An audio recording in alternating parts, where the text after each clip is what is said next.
They say if you walk down Hollow's Field on a moonless night, you might hear music drifting through the air. Not the kind you'd recognize, no. This music is warped, broken, like the sound of a carousel creaking after too many years left to rot. Most people dismiss it as the wind through the old trees, but there are some very few who claim they've seen it. The Carnival, the one that should have never existed. It started back in the 1920s when a traveling carnival came to Hollow's Field. Strange folk ran it, people with pale skin, bright eyes, and painted smiles that never seemed to fade. For 3 days, the carnival was alive with energy. Ferris wheels spun into the night sky, children laughed, fire breathers lit up the field, and barkers shouted for all to come and see. But on the 4th day, the carnival was gone. No wagons, no tents, no rides, nothing but trampled grass and silence. The locals said they left in the night. Others said something darker happened, that the carnival hadn't been for fun at all, but a trap, a law, and that everyone who had entered after dark on that final night had never come home. Years passed.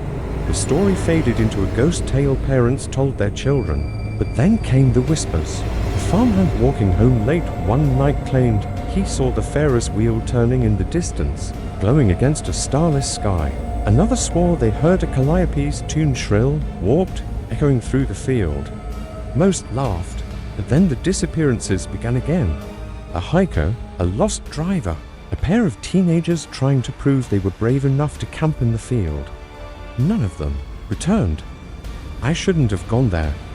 I knew the stories, but curiosity has a way of eating at you.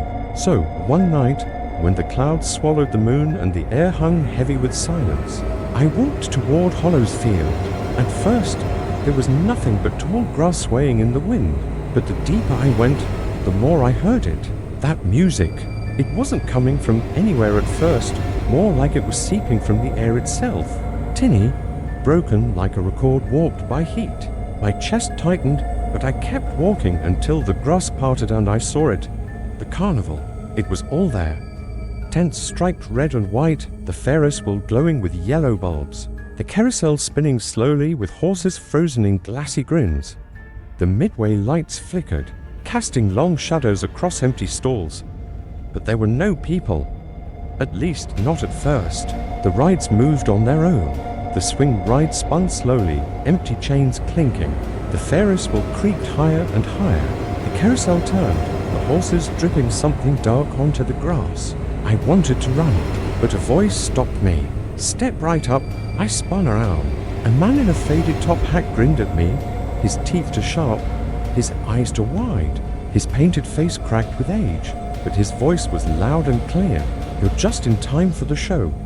Behind him, figures began to appear. Shadows at first, then clearer, sharper. A woman juggling knives with bloody fingertips. A clown with hollow eyes, his painted smile smeared to wide. Children skipping rope, their laughter echoing, but their skin pale and grey like wax dolls left in the sun.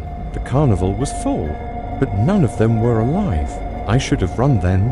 I should have screamed and fled, but something pulled me forward, like invisible strings tied to my wrists and ankles. I was walking toward the Ferris wheel, though my mind screamed to stop. The top-hatted man followed, whispering in my ear. Only one way out, he said. A ride for a ride. The wheel loomed above me, its lights flickering, its metal groaning like bones grinding together. A seat swung open, waiting, and I sat down. The ride jolted, then began to rise. At first, it felt almost normal. The wheel turned, lifting me higher above the carnival. But then I noticed something. It wasn't stopping. The ride went higher, higher than it should. The carnival below grew smaller and smaller, its lights dimming until they looked like candle flames. The air grew colder, heavier, and then I looked out. Not at the ground, but at the faces pressed against the sky.